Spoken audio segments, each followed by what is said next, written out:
তো hello everyone, তোমরা সবাই কেমন আছো? আশা করি অনেক ভালো আছো। আমি সেরকম একটা ভালো নেই মন মানসিকতার দিক থেকে।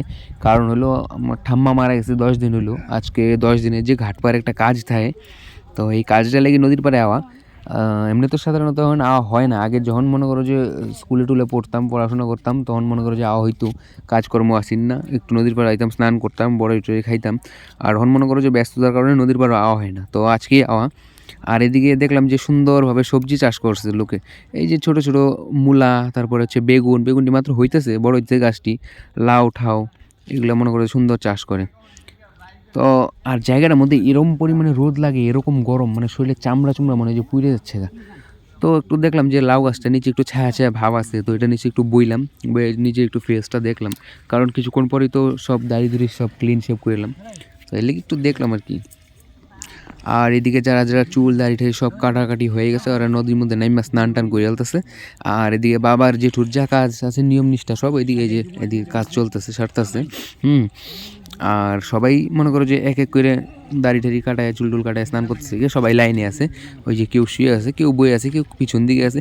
আসলে আমরা যারা শ্মশানে গেছিলাম, শ্মশান বন্ধু মানে মোটামুটি 25-26 জনের মতো, সবাই কিন্তু লাইনের মধ্যেই দাঁড়ায় আছে। অনেকে আইছে, অনেকে আইছে না। আর এই সময় দাদা আমার কইছে চল যাই, মানে আমার ঠাম্মা আর ওর দিদা, আমার ছোটো পিসির ছেলে, কইছে চল যাই দেখি গা, মানে ঠাম্মারা যে জায়গাটার মধ্যে রাখা হয়েছে, যে জায়গাটা দাহ করা হয়েছে, তো জায়গাটা দেখে আসি গা।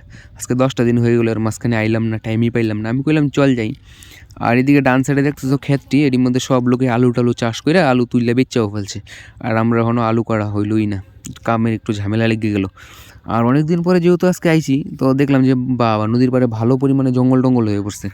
এই যে একটা লেবু গাছটার মধ্যে একটা লেবু নেই, কারণটা কি হয় না, অনেক সময় লোকে গরু টরু দিতে হয় মাঠের মধ্যে, তো নজরের মধ্যে পড়ে গেলো একটা দুইটা লেবু, হয়তো উঠায় নেয় গা। এর লেগে সামনে দিকে কোনো লেবু টেবু নেই, সব আছে পিছনের জঙ্গলের দিক দিয়ে, এদিকে কেটা যাবো। তো যাই হোক, আসল আসার কারণটা হচ্ছে এটাই যে ঠাম্মার যে মেয়ের ঘরের নাতিরা আছে, তো এটার নিয়ম আছে যে যে জায়গাটার মধ্যে দাহ করা হয়েছে এই জায়গাটার মধ্যে ছাতা দিতে লাগে, একটা সুন্দরভাবে ছাতাটা টানায় খুঁটির মধ্যে লাগায় দিতে লাগে। তো মেজো বেশির ছেলে আর ছোটো বেশির ছেলে দুজন দুটো ছাতা দিছে। এই ছাতাটি দেখতে এলাম যে আসছে না, কেউ নিছে না।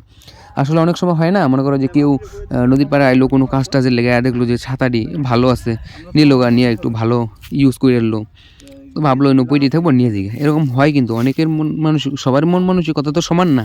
অনেক আছে নিয়ে গেলো গা, নিতেই পারে। তো ভাবলাম দেখি আসে না, নিয়ে গেছে না, আয়া দেখলাম যে না আসে। আর এটা হচ্ছে নদীর পাড়টা এমন সুন্দর, এটা হচ্ছে চেকো নদী আর কালজানি নদীর দুইটা একখানে মিলিত হয়েছে। জায়গাটা খুব সুন্দর দেখতে। সন্ধ্যা টাইমে দেখলে আর একটু ভালো লাগে, কারণ সূর্যটা তখন অস্ত যায় ডুবে ডুবে, তখন দেখতে একটু সুন্দর লাগে। তো জায়গার মধ্যে দেখে মনটা খারাপ হয়ে গেলো, ঠাম্মার কথা খুব মনে পড়ে গেলো। যাই হোক, এগুলো কথা করে লাভ নেই। জায়গাটা দেখলাম ভালোই আছে। তো ভিডিওটা আজকে শেষ করতেছি। সবাই একটু লাইক কমেন্ট অ্যান্ড সাবস্ক্রাইব করে দিও।